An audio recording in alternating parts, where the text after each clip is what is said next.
Yes, honored વિદ્યાર્થીઓ, good afternoon. કાલે આપણે દ્વિતીય વિકલન એના ઉપરથી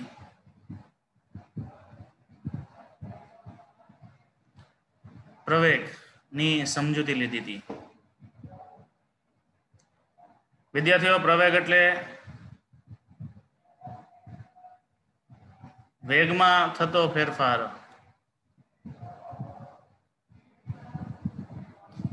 જ્યારે વેગ સમય સાથે બદલાતો હોય, બદલાવામાં વધારો પણ આવી શકે, ઘટાડો પણ આવી શકે, અને આપણે વેગ કહીએ છીએ, અરે પ્રવેગ કહીએ છીએ. જો વેગ સમય સાથે વધતો હોય તો પ્રવેગમાં આવે છે, જો વેગ સમય સાથે ઘટતો હોય તો પ્રતિપ્રવેગમાં આવે છે. એટલે કે સ્થાનાંતરનું કોઈ સમીકરણ આપ્યું છે, એ સ્થાનાંતરના સમીકરણનું 2 વખત સમયની સાપેક્ષમાં વિકલન કરવામાં આવે તો પણ પ્રવેગ મેળવી શકાય, એવી વાત આજે કરવાના છીએ. પછી નિયમિત પ્રવેગ, અનિયમિત પ્રવેગની આપણે વાત થઈ. હવે તમે ટાઇટલ લખો સરેરાશ પ્રવેગ. તો વિદ્યાર્થીઓ, નિયમિત પ્રવેગ કોને કહેવાય? કોણ કહેશે? રાઇઝન કરે. નિયમિત પ્રવેગ મને કોણ સમજાશે? નિયમિત પ્રવેગ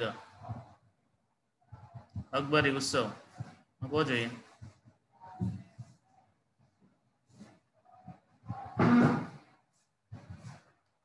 અકબરી,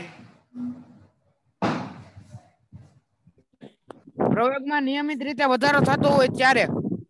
પ્રવેગમાં કે વેગમાં? પ્રવેગમાં. પ્રવેગમાં. પ્રવેગમાં પ્રવેગમાં નિયમિત વધારો ના, ભૂલ કરો. પ્રવેગમાં નો આવે. સુવાગ્યા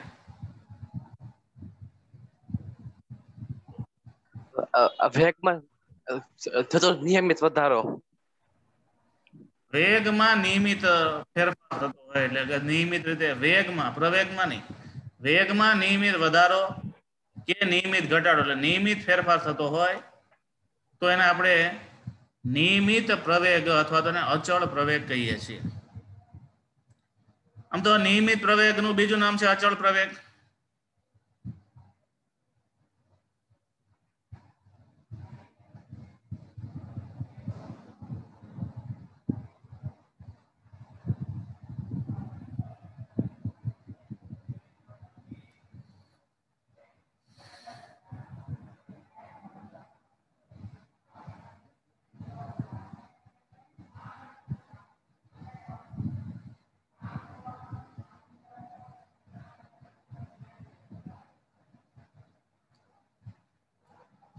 અનિયમિત કોને કહેવાય? કે જેમાં વેગમાં ફેરફાર નિયમિત ન હોય, અને આપણે અનિયમિત કહીએ છીએ. અનિયમિત ફેરફારમાં વધારો કે ઘટાડો કોઈ ચોક્કસ નથી. હવે થોડુંક આપણે તમારી બુક પ્રમાણે નહીં જઈએ, છતાંય પણ બુકના બધા ટોપિક આવી જાય એ મેથડથી આપણે આગળ જઈશું. ટાઇટલ લખો સરેરાશ પ્રવેગ. ત્રીજા પ્રકારનો જે પ્રવેગ છે એનું નામ છે સરેરાશ પ્રવેગ. આમાંથી કરવાનું છે. તો સરેરાશ પ્રવેગ કોને કહેવાય? એકમ સમયમાં વેગમાં થતા ફેરફારને સરેરાશ પ્રવેગ કહેવાય. અહીંયા નિયમિત અને અનિયમિત અલગ વસ્તુ છે. નિયમિત પ્રવેગ માં ફેરફાર છે ને એ ફિક્સ દરથી બદલાતો હોય, અનિયમિતમાં ફિક્સ દર. આપણે નિયમિત હોય કે અનિયમિત હોય, સરેરાશ લેવાની વાત આવે છે. એટલે ક્યારેક પ્રવેગ વધારે હોય, ક્યારેક પ્રવેગ ઓછો હોય, એની એવરેજ સરેરાશ પ્રવેગ ગણવાનો હોય તો સરેરાશ પ્રવેગની વ્યાખ્યા થાય એકમ સમયમાં વેગમાં થતા ફેરફારને સરેરાશ પ્રવેગ કહેવાય. લખો. પછી ધારો કે આપણે ધારી લઈએ કે કોઈ કણ છે ગતિ કરે છે, ત્યારે t1 સમય એનો વેગ v1 છે. મને તમે બાઇક લઈને જાઓ છો તો t1 સમયે તમારો વેગ માપીએ તો તમારો વેગ t1 સમયે v1 જેટલો છે. થોડા સમય પછી t2 સમયે જ્યારે તમારો વેગ માપવામાં આવે ત્યારે વેગ બદલાઈને v2 થઈ ગયો હોય તો વ્યાખ્યા પરથી એનું સૂત્ર નીચે મુજબ દર્શાવી શકાય. લખો જે સૂત્ર સરેરાશ પ્રવેગ પ્રવેગને આપણે એક્સેલરેશન કહીએ છીએ એટલે સ્મોલ a ની સંજ્ઞા આવશે is equal to delta v ના છેદમાં ડેલ્ટા t. વિદ્યાર્થી ડેલ્ટા v એટલે શું થાય તો અંતિમ માઇનસ પ્રારંભિક v2 માઇનસ v1 ના છેદમાં t2 માઇનસ t1. આ તો સ્થાનાંતર તમને સ્થાનાંતર ઉપરથી કેમ સરેરાશ વેગ ગણ્યો હતો એમ સરેરાશ પ્રવેગ ગણવાનો છે. સ્થાનાંતર ઉપરથી સરેરાશ વેગ મળે એવી રીતે વેગ ઉપરથી આપણને શું મળશે સરેરાશ પ્રવેગ. એ જ રીત છે બીજું કશું નવું નથી. v2 એટલે અંતિમ વેગ v1 એટલે પ્રારંભિક વેગ એટલે v2 માઇનસ v1 અંતિમ માઇનસ પ્રારંભિક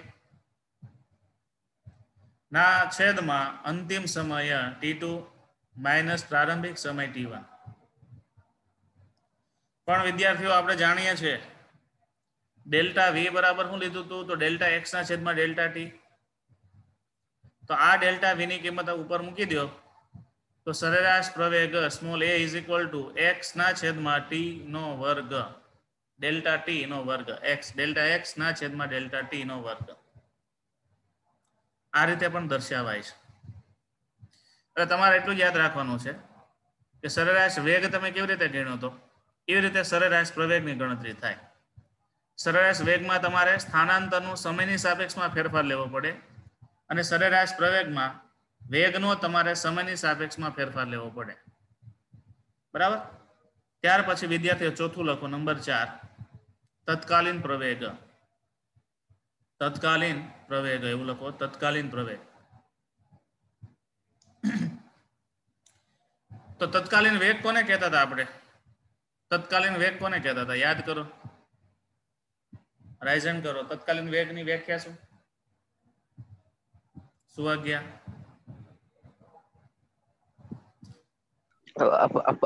પદાર્થના જે તે સમયના વેગને તેનો તત્કાલીન વેગ કહેવાય. પદાર્થનો જે તે સમયનો વેગ એટલે તત્કાલીન વેગ આવશે. એમ અહીંયા તત્કાલીન પ્રવેગમાં શું આવે તો પદાર્થના જે તે સમયના પ્રવેગને સરેરાશ નહીં સરેરાશ એટલે આખી એવરેજ કાઢવાની એક્ઝેક્ટ જે તે સમયનો પ્રવેગ એને તત્કાલીન પ્રવેગ કહેવાય. બીજા શબ્દમાં કહીએ તો વેગનો સૂક્ષ્મ ફેરફાર એટલે સૂક્ષ્મ સમય માટેનો ફેરફાર લેવામાં આવે. વેગ હોય વેગ એનો ફેરફાર લેવાનો પણ સૂક્ષ્મ સમય ગાળા માટેનો ફેરફાર લેવામાં આવે તો એને તત્કાલીન પ્રવેગ કહેવાય છે. તેનું સૂત્ર સરેરાશ પ્રવેગની મદદથી નીચે મુજબ તારવી શકાય. તો સરેરાશ પ્રવેગનું સૂત્ર શું હતું સરેરાશ a બરાબર ડેલ્ટા v ના છેદમાં ડેલ્ટા t. એમાં સમયનો ફેરફાર અતિ સૂક્ષ્મ લેવો હોય તો ડેલ્ટા t ટેન્ડ્સ ટુ 0 કરવું પડે. તો એ સૂત્રમાં ડેલ્ટા t ટેન્ડ્સ ટુ 0 મૂકી દો એટલે a બરાબર limit delta t tends to 0 એટલે ડેલ્ટા v ના છેદમાં ડેલ્ટા t. તમને ખબર છે વિદ્યાર્થીઓ મોટો ડેલ્ટા હોય મોટો ડેલ્ટા નું સૂક્ષ્મ સમયમાં લિમિટ લેવામાં આવે તો મોટા ડેલ્ટાનું નાના ડેલ્ટામાં રૂપાંતર થાય ને નાના ડેલ્ટામાં રૂપાંતર થાય તો વિકલન કહેવાય. તો તત્કાલીન પ્રવેગનું સૂત્ર શું મળ્યું dv ના છેદમાં dt એટલે કે વેગનું તમે સમયની સાથે વિકલન કરો તો તમને તત્કાલીન પ્રવેગ ડાયરેક્ટ મળી જાય. પણ વિદ્યાર્થીઓ તમે જાણો છો વેગ તત્કાલીન વેગ ક્યારે મળે તો કે dx ના છેદમાં dt. સ્થાનાંતરનું તમે વિકલન કરો તો તત્કાલીન વેગ મળે છે. આ v ની કિંમત આમાં મૂકી દો તો d ઓફ dt એને ગુણ્યા dx ના છેદમાં dt એટલે કે dx ના છેદમાં dt નું 2 વખત તમારે વિકલન કરવાનું થાય તો એ સૂત્ર શું બને d2x ના છેદમાં d2 x ના છેદમાં dt2 આને કહેવાય x નો ડબલ બાર કારણ કે x નું તમે 2 વખત વિકલન કર્યું. તો આ દ્વિતીય વિકલન છે એનો ઉપયોગ ક્યાં આવશે દ્વિતીય વિકલનનો ઉપયોગ ક્યાં આવશે તો સમજાણો આ x એટલે સ્થાનાંતર. તમને કોઈ સ્થાનાંતરનું સૂત્ર આપ્યું હોય વિદ્યાર્થીઓ એ સૂત્રનું તમે એક વખત વિકલન કરો તો વેગ મળે, ફરીથી એના સૂત્રનું એટલે વેગનું જે સૂત્ર મળ્યું ને બીજી વખત તમે વિકલન કરો એટલે પ્રવેગ મળી જાય. એટલે આપણે આગળના જે દાખલાઓની પ્રેક્ટિસ કરી હતી ને એમાં તત્કાલીન વેગ સ્થાનાંતરનું સૂત્ર આપ્યું હોય તો સ્થાનાંતરના સૂત્રમાંથી સરેરાશ વેગ કેટલો મળે, સ્થાનાંતરના સૂત્ર પરથી તત્કાલીન વેગ કેટલો મળે એની આપણે ગણતરી શીખી લીધી. હવે પછી દાખલામાં એક સ્ટેપ એડ કરી દેવાનું. સ્થાનાંતરનું સૂત્ર આપ્યું હોય એમાંથી તમને સરેરાશ વેગ પણ પૂછી શકે, તત્કાલીન વેગ પણ પૂછી શકે અને સરેરાશ પ્રવેગ પણ પૂછી શકે અને છેલ્લે તત્કાલીન પ્રવેગ પણ પૂછી શકે. બરાબર. તો એ રીતે તમારે આગળની ગણતરીઓ કરવાની છે. તો ઉપરનું સમીકરણ દર્શાવે છે કે સ્થાનાંતરનું 2 વખતનું વિકલન તત્કાલીન પ્રવેગ આપે. બરાબર. હવે એક પ્રશ્ન છે, આપણે પ્રશ્ન સોલ્વ કરીએ. ચલો હવે તમારે જે આગળ 12માની અંદર કે અત્યારે તમારે JEE કે નીટની અંદર જે ટાઈપના પ્રશ્નો આવતા હોય ને એ ટાઈપનો પ્રેક્ટિસ માટે તમે પ્રશ્ન આપ્યો છે. તો પ્રશ્ન લખો. ગતિ કરતા કણ માટે સ્થાનાંતરનું સૂત્ર છે x = 2t² + 3t. કોઈ પદાર્થ જ્યારે ગતિ કરે છે ત્યારે એનું સ્થાનાંતરનું સૂત્ર x બરાબર કેટલું છે 2t² + 3t. આ બધા વિદ્યાર્થીઓ સમીકરણ લખજો. તો પ્રથમ 3 સેકન્ડમાં કણનો સરેરાશ પ્રવેગ મેળવો. આખો પ્રશ્ન લખો. પ્રથમ 3 સેકન્ડમાં કણનો સરેરાશ પ્રવેગ કેટલો? એ વિદ્યાર્થીઓ સરેરાશ પ્રવેગ ક્યારે મળે? અંતિમ વેગ અને પ્રારંભિક વેગ આપ્યો હોય ત્યારે. તો અંતિમ વેગ અને પ્રારંભિક વેગ મેળવવા માટે આ સ્થાનાંતરના સૂત્રનું તમારે પહેલી વાર એકવાર વિકલન કરવું પડે. તો વિદ્યાર્થી આ ધ્યાન આપો. પહેલું સ્ટેપ x બરાબર શું આપ્યું છે 2t² + 3t માં t1 બરાબર શું મૂકવાનું છે 0 કારણ કે પ્રારંભિક માંગ્યો છે અને t2 બરાબર ક્યાં શું મૂકવાનું થશે 3 મૂકવાનું થશે. ત્યારે સરેરાશ પ્રવેગ કેટલો? તો વિદ્યાર્થીઓ સ્થાનાંતર ઉપરથી તમારે વેગનું સૂત્ર બનાવવું હોય તો સમયની સાથે વિકલન કરવું પડે. ચલો સમયની સાથે વિકલન કરો. dx/dt. ચલો આ x વાળું છે એનું વિકલન કરો. તમે ડાયરેક્ટ કરી શકો છો. ઘાત છે આગળ લઈ લો 2 × t એટલે 4t થશે. t છે t નું t ની સાપેક્ષમાં વિકલન 1 થાય એટલે 1 લખવાની જરૂર નથી એટલે 4t + 3 થઈ ગયું. તો આ તમને વેગનું સૂત્ર મળ્યું. શું મળ્યું? વેગનું સૂત્ર. હવે તમને સરેરાશ પ્રવેગ ક્યારે મળે? તો સરેરાશ પ્રવેગનું સૂત્ર છે v2 - v1 t2 - t1. તો સમયગાળો જે આપ્યો છે તો v1 v2 ક્યારે મળે? તો આ જે સમીકરણ મળ્યું વેગનું એમાં t1 સમયની કિંમત મૂકો ત્યારે તમને v1 મળી જાય. એમાં t2 સમયની કિંમત મૂકો તો ત્યારે તમને t2 મળી જાય v2 મળી જાય. બરાબર. તો t1 માટે નો જે વેગ મળે એને v1 કહેવાય. v1 બરાબર 4 × 0 + 3. તો 0 + 3 એટલે તમને પ્રારંભિક વેગ કેટલો મળ્યો વિદ્યાર્થીઓ? 3 મીટર/સેકન્ડ મળે. હવે અંતિમ વેગ માટે અંતિમ સમય કેટલો લીધો છે? t2 = 3 લીધો છે. તો t2 = 3 માટે v2 બરાબર શું થાય? 4 તેરી 12 + 3 એટલે 15 થશે. એટલે અંતિમ વેગ એનો 15 છે અને પ્રારંભિક વેગ કેટલો છે? 3. બરાબર. એટલે 0 થી 3 સેકન્ડમાં એનો 3 થી લઈને 15 સુધીનો વેગ બદલાણો. તો સરેરાશ પ્રવેગનું સૂત્ર શું છે? v2 - v1 t2 - t1 ની કિંમત મૂકો. 15 માંથી 3 બાદ જાય એટલે 12/3. બરાબર. છેદ ઉડાડો 4 તેરી 12 12/3 એટલે જવાબ આવશે 4 મીટર/સેકન્ડ². પ્રવેગ છે એટલે મીટર/સેકન્ડ નો વર્ગ થાય.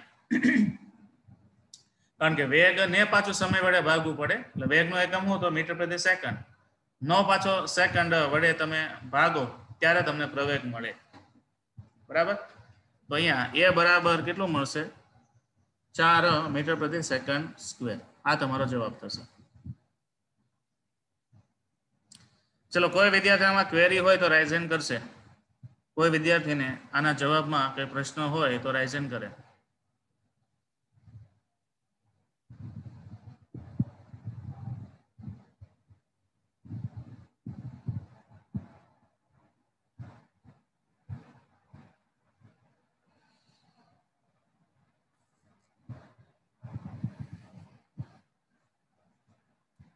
છે કોઈને કઈ પ્રશ્ન? તો વિદ્યાર્થી આવો જ તમને બીજો પ્રશ્ન આપું છું. હાલો બધા વિદ્યાર્થીઓ પ્રેક્ટિસ માટે લખે, જો આમાં આપ્યું હોય પેલા આપણે સરેરાશને એકવાર પ્રેક્ટિસ કરી લઈએ પછી આગળ જઈએ. તો સમીકરણ લખો, સ્થાનાંતરનું સૂત્ર લખો. ગતિ કરતા કણ માટે સ્થાનાંતરનું સૂત્ર x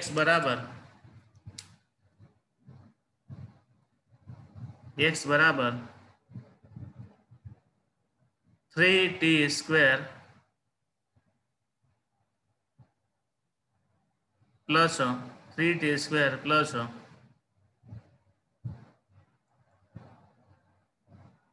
2t સ્ક્વેર છે. 3t square plus 2t square છે.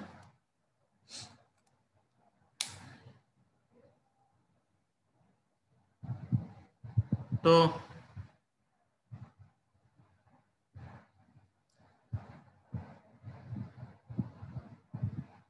બીજી સેકન્ડ થી ચોથી સેકન્ડ સુધી, બીજી સેકન્ડ થી ચોથી સેકન્ડ સુધી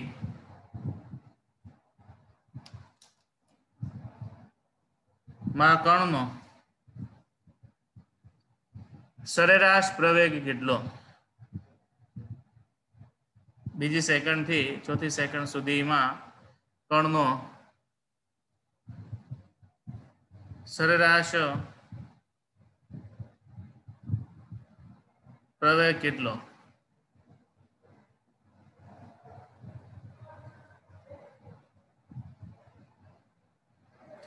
ચલો બધા વિદ્યાર્થી કેમેરા ઓન કરે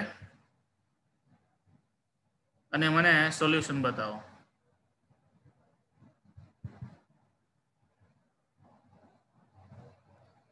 જેનું પરફેક્ટ સોલ્યુશન હશે એને આપણે સ્ક્રીન ઉપર લાવીશું.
તો વેગનું સૂત્ર શું થશે? 6t + 4t થશે. બરાબર, એક વખત વિકલન કરો એટલે 6t + 4t થશે. એના પર તમારે v1 અને v2 ગણવાના છે. પોંકિયા જયમીન, એક જ મિનિટ હો.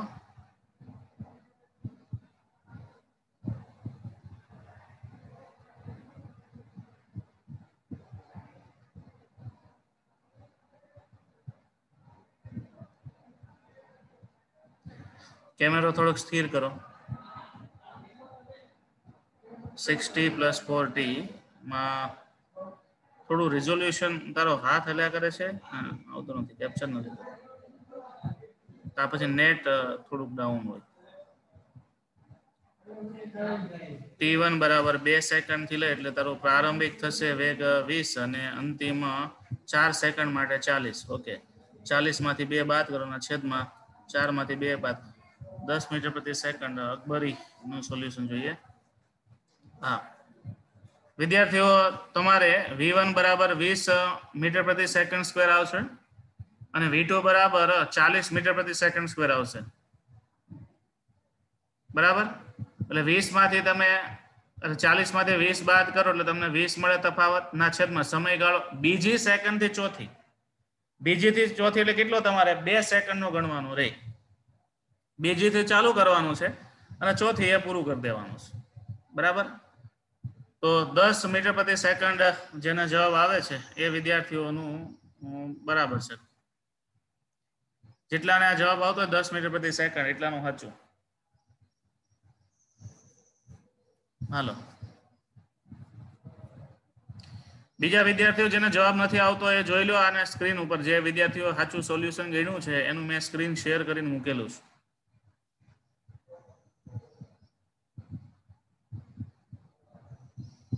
આગળ આપણે સરેરાશ વેગની ગણતરી જેવી રીતે કરીને એમ જ આ સરેરાશ પ્રવેગની ગણતરી થાય, પણ અહીંયા બે વખત તમારે વિકલન એક વખત વિકલન કરી અને પછી v1 v2 મૂકવા પડે, કારણ કે તમને સૂત્ર સ્થાનાંતરનું આપ્યું છે, એમાંથી વેગનું સૂત્ર બનાવવું પડે. વેગનું સૂત્ર બનાવો પછી તમને અંતિમ અને પ્રારંભિક મળે, અને ત્યાં તમને ડાયરેક્ટ સ્થાનાંતરનું સૂત્ર આપ્યું હતું, એમાં સમયની કિંમત મૂકી દેતા ડાયરેક્ટ તમને અંતિમ અને પ્રારંભિક સ્થાન મળી જતા હતા. બરાબર, અહીંયા સ્થાનાંતરનું સૂત્ર આપ્યું છે એને વેગના સૂત્રમાં રૂપાંતર કરી અને પછી અંતિમ પ્રારંભિક નક્કી કરવાનું. બધા વિદ્યાર્થીઓ કેમેરા ઓફ કરી દે. ચલો આગળના દાખલામાં જઈએ.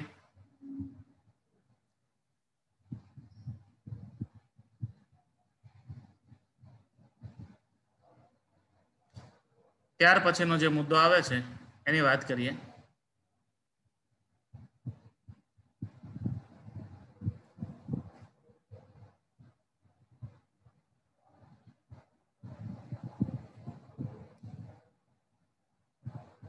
એટલે હવે પછીનો સવાલ જોઈએ, એમાં થોડીક ગણતરી વધારાની છે. મૂલાણી નૈતિક કેમેરા ઓફ કરી દો. હાલો આગળનું રકમ જુઓ કે એક ગતિ કરતા કણનું સમીકરણ છે s બરાબર 2t² + 3t³ 2t² છે અને 3t³ છે. તો પહેલો પ્રશ્ન તમારી પાસે શું માંગ્યું છે? પ્રારંભિક 2 સેકન્ડ માટે સરેરાશ વેગ કેટલો? તો પ્રારંભિક 2 સેકન્ડ માટે સરેરાશ વેગ એ તો તમે જાતે ગણી શકવાના છો, એટલે પહેલા તમે એની ગણતરી પૂરી કરી દો, પછી આપણે તત્કાલીન માટે જઈએ. પ્રારંભિક 2 સેકન્ડ માટે તમારે જે સરેરાશ વેગ ગણવાનો છે વિદ્યાર્થીઓ, એના માટે તમારે પહેલું શું કામ કરવું પડશે? તો પહેલું સ્થાનાંતરના સૂત્રમાંથી વેગના સૂત્રમાં રૂપાંતર કરવું પડશે, એટલે વિકલન આવે. બરાબર, સોરી 1 મિનિટ. પ્રારંભિક 2 સેકન્ડ માટે સરેરાશ વેગ માંગ્યો, સોરી સરેરાશ પ્રવેગ નથી, સરેરાશ વેગ માંગ્યો. શબ્દોની મારામારી છે. તો સરેરાશ પ્રવેગ નથી પણ સરેરાશ વેગ છે અને સરેરાશ પ્રવેગ છે, બે ગણવાના છે. તથા 3 સેકન્ડ માટે તત્કાલીન પ્રવેગ અને તત્કાલીન વેગ પણ ગણવાના છે. એટલે સરેરાશ વેગ, સરેરાશ પ્રવેગ, 3 સેકન્ડ માટે તત્કાલીન વેગ અને 3 સેકન્ડ માટે તત્કાલીન પ્રવેગ. ટૂંકમાં આપણે 4 વસ્તુ જે ભણી ગયા એ 4 વસ્તુ એક જ દાખલામાં પૂછી નાખી, એટલે 4 માર્ક્સનો દાખલો થાય. આ પ્રશ્ન થઈ ગયો એટલે આ ચેપ્ટરના દાખલાઓમાં તમારું 70-80% કામ પૂરું થઈ ગયું. જે તમારે શીખવાનું હતું 80% આમાં કમ્પ્લીટ થઈ જશે. બરાબર, તો ચલો તમારે સરેરાશ વેગ ગણવો હોય વિદ્યાર્થીઓ, તો સરેરાશ વેગનું સૂત્ર પહેલા વિચારો. તો સરેરાશ વેગનું સૂત્ર શું છે? s2 - s1 ના છેદમાં t2 - t1. હા, તો s2 અને s1 કેવી રીતે મળે? તો જુઓ, તમે s2 એટલે અંતિમ ગણવા માંગો છો ત્યારે સમય તમારે શું લેવાનો છે? t2 બરાબર 2 લેવાના છે. તો અહીંયા t2 બરાબર 2 મૂકો તો શું થશે? 2 × 2 નો વર્ગ 4, 3 × 3 નો વર્ગ, 2 નો વર્ગ 8, 2 નો ઘન 8, 8 તેરી 24 પ્લસ 4 દુ 8, બરાબર. 24 + 8 એટલે 32 થશે. એટલે અંતિમ સ્થાન 32 થયું.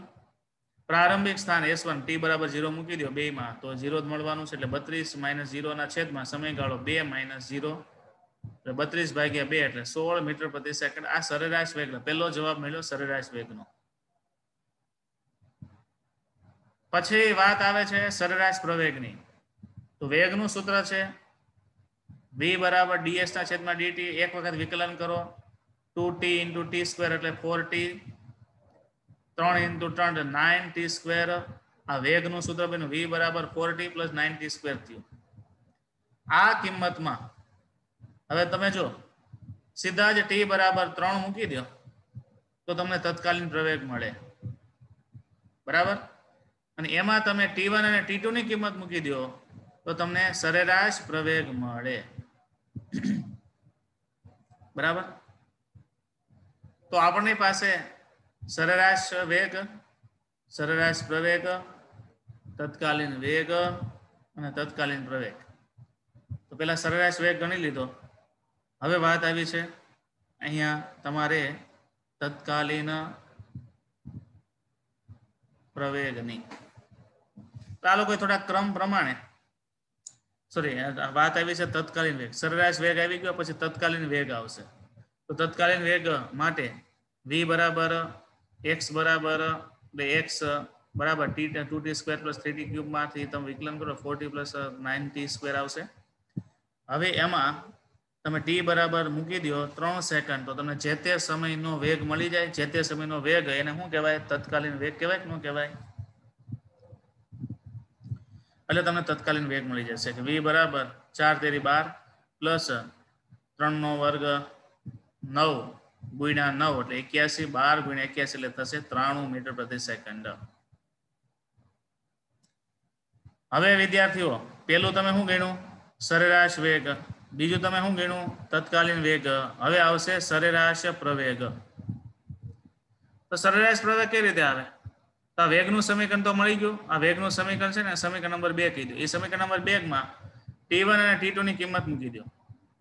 t1 બરાબર 0 મૂકી દો એટલે એનો પ્રારંભિક વેગ 0 થઈ જશે v1. t2 બરાબર 2 સેકન્ડ મૂકી દો. 4 × 8 પ્લસ 2 નો વર્ગ 4 ગુણ્યા 9 એટલે એ 36 થઈ જશે. 8 + 36 કરો એટલે 44 થાય. ફરીથી સરેરાશ પ્રવેગનું સૂત્ર શું છે વિદ્યાર્થી? v2 - v1 ના છેદમાં t2 - t1 44/2 એટલે 22 મીટર પ્રતિ સેકન્ડ સ્ક્વેર. આ પ્રવેગ છે એટલે સેકન્ડ સ્ક્વેર આવ્યો. છેલ્લું તત્કાલીન પ્રવેગ. તત્કાલીન પ્રવેગ કેટલો? તો a બરાબર dv ના છેદમાં dt. જે વેગનું સમીકરણ છે એને ફરીથી તમે વિકલનમાં લઈ લો એટલે 4t + 9t² છે એનું વિકલન કરો તો 4t નું t ની સાપેક્ષમાં વિકલન કરો એટલે શું મળે? ખાલી 4 મળે. પ્લસ આ 9t² નું વિકલન કરો એટલે t² ને તમે આગળ મૂકો એટલે 9 દુ 18 બરાબર. 9 દુ 18 t. હવે આ જે પ્રવેગનું સૂત્ર મળ્યું વિદ્યાર્થી, એમાં તમે t બરાબર 3 સેકન્ડ મૂકો ત્યારે તમને તત્કાલીન પ્રવેગ મળે. તો 4 + 18 ગુણ્યા 3 એટલે 18 તેરી 54, 54 + 4 એટલે 58 મીટર પ્રતિ સેકન્ડ સ્ક્વેર. આ તત્કાલીન પ્રવેગ મળ્યો આપણને. શું મળ્યું? તત્કાલીન પ્રવેગ. એટલે સરેરાશ વેગ અને સરેરાશ પ્રવેગ બેને ભેગા કર્યા. તત્કાલીન વેગ અને તત્કાલીન પ્રવેગ એક જ રકમમાં 4 વસ્તુ માંગે એટલે 4 માર્ક્સનો મોટો પ્રશ્ન થાય. બરાબર છે? તો એ રીતે છે. ફરીથી એક બીજો સવાલ આપ્યો છે, હોમવર્ક માટે તમારે કરવાનો છે. બરાબર? તો આ પ્રશ્ન હોમવર્ક માટે લખી લો છે. લખો છો પ્રશ્ન.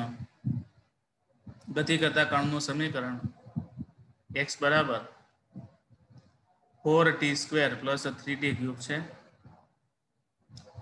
x બરાબર 4t² + 3t³ છે. 2 સેકન્ડ થી 4 સેકન્ડ સુધીનો સરેરાશ વેગ અને પ્રવેગ શોધો.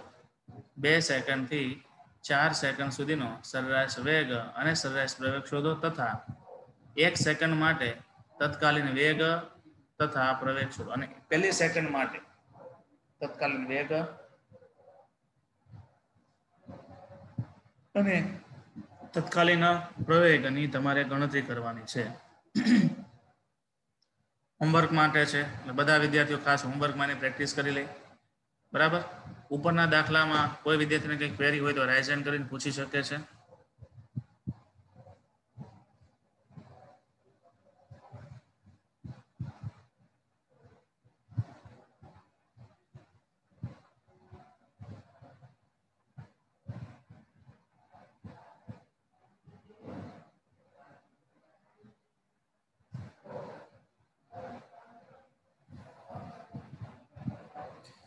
તો પ્રકરણ નંબર 3 નો મુખ્ય એક પોઈન્ટ હતો વિકલન.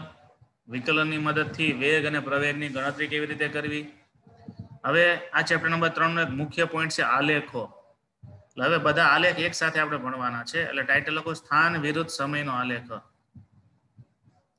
જુદા જુદા કોયડામાં તમે આલેખથી નિરૂપણ કેવી રીતે કરી શકો. કોઈ પણ ગતિનું નિરૂપણ આલેખથી પણ થાય અને ગાણિતિક રીતે પણ થાય અને ડાયરેક્ટ પ્રેક્ટિકલી પણ બતાવી શકો. ગતિનું નિરૂપણ 3 રીતે થાય. પ્રેક્ટિકલી આપી શકાય, આલેખની મદદથી આપી શકાય અને સૂત્રની મદદથી પણ આપી શકાય. તો આલેખની મદદથી કોઈ ગતિનું નિરૂપણ આપ કરવું હોય અને કોઈ ગતિ વર્ણવવી હોય તો એનો એ કેવી રીતે વર્ણવી શકાય એની વાત છે. એમાં પહેલો આલેખ છે વિદ્યાર્થી લોકો સ્થિર પદાર્થ માટેનો આલેખ. સ્થિર પદાર્થ માટેનો આલેખ કેવો હોય છે? સ્થાનાંતર વિરુદ્ધ સમય નો સ્થિર પદાર્થ માટેનો આલેખ સમય અક્ષને સમાંતર હોય છે. આનો મતલબ શું થાય? સમય પસાર થાય છે પણ પદાર્થનું પોતાનું સ્થાન બદલાતું નથી. સમય પસાર થાય પણ પદાર્થ સ્થિર છે. સ્થિર છે એટલે સ્થાનાંતર બદલાતું નથી. એટલે સ્થાનાંતર જે છે એ કેવું મળે? અચળ મળે. એટલે આનો મતલબ એમ થાય કે પદાર્થ સમય સાથે પોતાનું સ્થાન નથી બદલતો, એટલે આલેખ છે એ સમય અક્ષને સમાંતર આવશે. તો સ્થિર પદાર્થ માટેનો આલેખ આ રીતે હોય.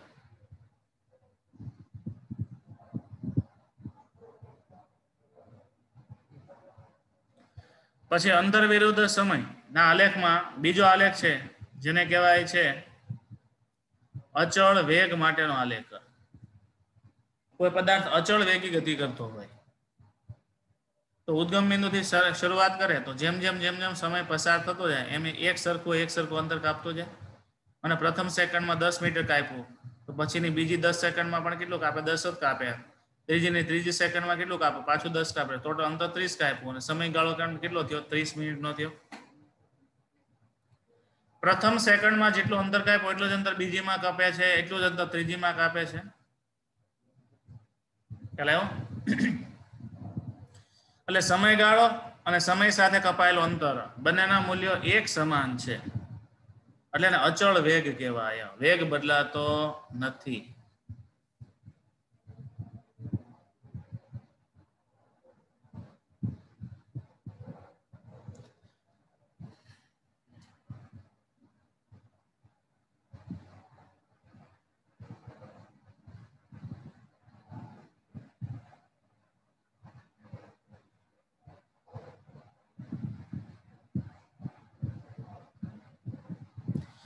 આનો મતલબ શું થાય વિદ્યાર્થીઓ? ધ્યાન આપજો. આ પહેલો આલેખ છે ને બીજા આલેખમાં ફરક શું? તો પહેલો આલેખ એવું બતાવે છે પદાર્થ t = 0 સમય ઉદ્ગમ બિંદુ ઉપર ઊભો છે. માનો કે એવું હોય કે તમે તમારા ઘરેથી નીકળીને તમારા મિત્રને ઘરે ગયા. તમારું ઘર છે સંદર્ભ છે, તમારું મિત્રનું ઘર છે એ સંદર્ભ કરતા થોડું દૂર છે. તો t = 0 સમયે તમે તમારા ઘરે નથી પણ તમારા મિત્રના ઘરે છો એટલે ગતિની શરૂઆત તમારા ઘરેથી નથી થતી. સંદર્ભ તમે છો પણ સંદર્ભ કરતા દૂરના બિંદુએથી તમે ગતિની શરૂઆત કરો છો. પછી તમારી ગતિની શરૂઆત થાય છે અચળ છે પણ શરૂઆતમાં પદાર્થ સંદર્ભ બિંદુ નથી. સંદર્ભ બિંદુ કરતા થોડોક દૂર છે એને આપણે x0 તરીકે કહીએ છીએ. ઓલરેડી પદાર્થ સંદર્ભ બિંદુથી દૂર છે, બરાબર. અને હવે પછી અચળ વેગી ગતિની શરૂઆત કરે છે. એટલે સંદર્ભ બિંદુથી દૂર હોય અને અચળ વેગીથી ગતિની શરૂઆત કરતો હોય એનો આલેખ આવો આવે. જ્યારે કોઈ પદાર્થ દૂરથી નજદીક તમારા તરફ આવતો હોય, પહેલા પ્રારંભમાં પદાર્થ દૂર હોય અને હવે એ તમારા તરફ, એટલે આપણે સંદર્ભ તરીકે માનો કે તમે મંદિરે ગયા, t = 0 સમય મંદિરે છો, મંદિરેથી તમે ઘર તરફ આવો છો અચળ વેગથી.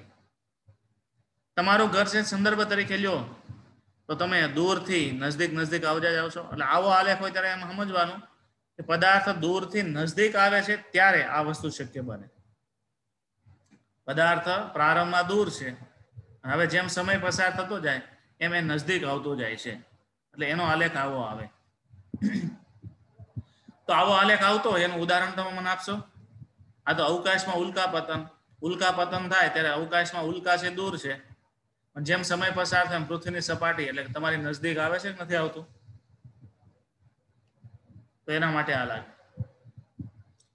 પછી એક આવો આલેખ છે અનંત વેગ માટે, પણ આ આલેખ દોરવાથી દોરી શકાય પણ આ આલેખ શક્ય નથી. શું કામ આલેખ શક્ય નહીં હોય? આનું કારણ આપશે કોઈ?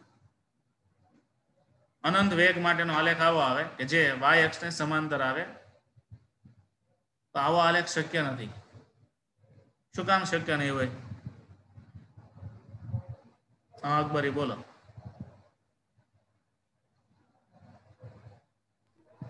સમય વગર અંતર નો કપાય. પણ આમાં તો બતાવ્યું છે કપાઈ જાય, જો સમય વગર અંતર કપાઈ જાય. અનંત વેગ હોય શું થાય? દિવારા ચિરાગ. એટલે શક્ય નથી. 90 અંશના ખૂણે છે એટલે 90 અંશના ખૂણે છે એટલે. હાલો બીજું હવે કોકિયાને શું કહેવાનું છે?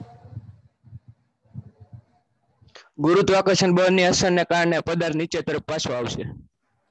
પણ આપણે અત્યારે પદાર્થ ઉપરની તરફ કે નીચેની તરફ એ કઈ વાત જ નથી. આપણે એવું બતાવે છે કે અનંત વેગ. અહીં ધ્યાન આપો.